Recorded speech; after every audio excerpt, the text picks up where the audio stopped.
안녕하세요. 김남원 전도사입니다. 오늘 본문 말씀은 출애굽기 39장 40장의 말씀입니다. 드디어 오늘 본문을 끝으로 출애굽기를 마무리합니다. 39장까지 제사장이 예복을 만드는 것으로 모든 일이 끝났습니다.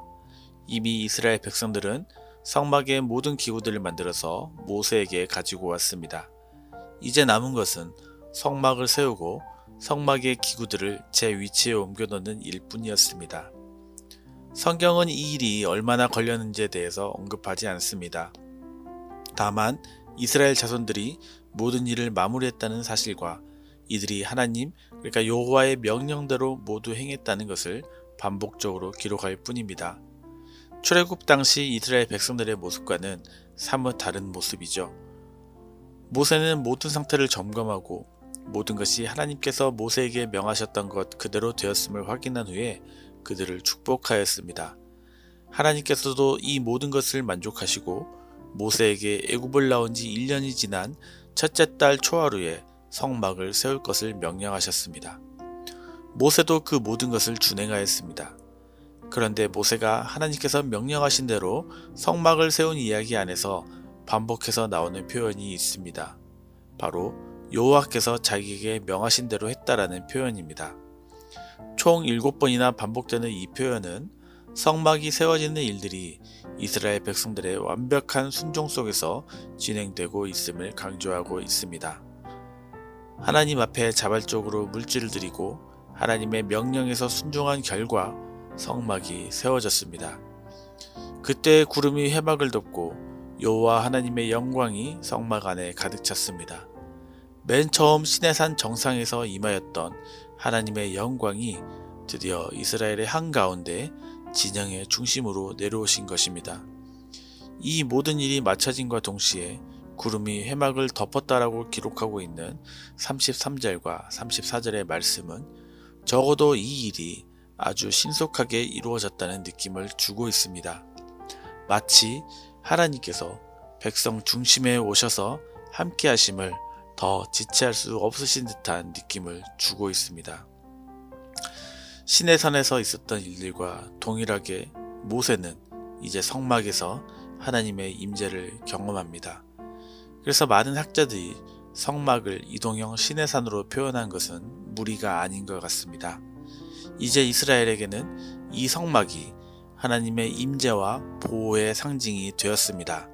뿐만 아니라 이제는 이스라엘이 언제 이동하고 언제 머물고 쉬는지를 표시해주는 지표가 되었습니다. 구름이 성막에서 떠오르지 않으면 며칠이라도 그곳에 머물렀고 구름이 떠올라 이동할 때에는 그 구름을 따라갔습니다. 이 놀라운 사건은 이스라엘이 가나안에 들어갈 때까지 계속됩니다. 이제 이스라엘은 하나님의 말씀에 순종하고 모든 여정을 하나님께 맡기면 되었습니다. 하나님께서 가라 하시면 가고 멈추라고 하시면 멈추면 됩니다. 그들 스스로가 지도나 나침반을 가지고 어디로 갈지 고민하지 않아도 되었습니다. 길을 개척하거나 목적지에 도달하기까지 며칠을 지내야 하는지 고민하지 않아도 되었습니다. 그저 하나님의 인도하심을 따르기만 하면 되었습니다. 이스라엘이 낮에는 구름기둥과 밤에는 불기둥이 함께하는 것을 그들의 눈으로 보았다는 것으로 출애굽기는 40장의 이야기를 마무리합니다. 사랑하는 성도 여러분, 출애굽기의 핵심은 바로 하나님의 임재입니다. 하나님께서 함께 하신다는 그 놀라운 이야기가 출애굽기 전반에 깔려 있습니다. 그리고 그 이야기의 클라이막스가 바로 성막에 임재하신 하나님이십니다. 하나님께서는 모세를 만나기 위해 시내산으로 내려오셨고 이제는 이스라엘 백성들과 함께 하시기 위해 이스라엘이 텐트 치고 사는 삶의 현장으로 내려오셨습니다. 신약에서 예수님께서 성육신하신 사건과 더불어 구약에서 하나님께서는 그들 가운데 거하시는 하나님으로 자리잡고 머물기 위해 그분의 충만한 인격으로 오셨다는 사실을 우리는 기억해야 합니다. 그렇지만 우리는 하나님께서 우리 가운데 거하신다는 사실에 포커스를 맞추는 것이 아니라 불기둥과 구름기둥에 포커스를 맞출 때가 많습니다. 눈에 보이는 것을 믿음으로 믿는 것이 많다는 것입니다. 물론 성막도 중요하고 불기둥과 구름기둥도 중요합니다. 그렇지만 그것이 눈에 보여야만 우리가 하나님의 임재를 느낄 수 있습니까? 그렇지 않습니다. 이미 우리는 예수 그리스도를 통하여 우리 몸은 거룩한 성전이 되었기 때문에 우리는 우리의 삶 속에서 하나님의 임재를 경험하며 살 수 있습니다. 그럼에도 우리의 인간적인 생각과 욕심, 의심과 불순종 때문에 여전히 우리는 우리 앞에 있는 것을 보지 못하는 것입니다. 이스라엘 백성들이 하나님께 순종하였을 때 하나님의 임재를 경험하였습니다. 매일의 삶 속에서 순종하였을 때 하나님께서 항상 그들과 함께 하셨습니다.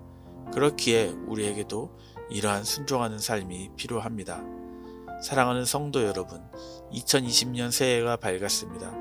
올 한 해를 시작하는 이 시점에서 우리에게 주어진 이 놀라운 말씀을 기억하면서 하나님께 순종함으로 하나님의 임재를 날마다 경험하는 놀라운 믿음의 역사가 있기를 간절히 소망합니다. 더욱 중요한 것은 우리가 하나님의 인도하심을 따라 살아가는 것이지 절대로 하나님을 앞서가서는 안 된다는 것입니다. 기도보다 말씀보다 앞서지 않고 철저하게 하나님의 말씀에 순종하고 기도하며 움직이는 우리 성도님들 되시기를 간절히 소망합니다. 기도하겠습니다. 하나님, 올 한 해에도 하나님의 말씀 앞에 순종하며 살아가는 우리가 되기를 원합니다. 하나님의 영광이 우리와 시은소 교회를 이끄시고 순종함으로 하나님의 영광을 뒤따라가는 우리와 시은소 교회 되게 하여 주시옵소서. 예수님 이름으로 기도드립니다. 아멘.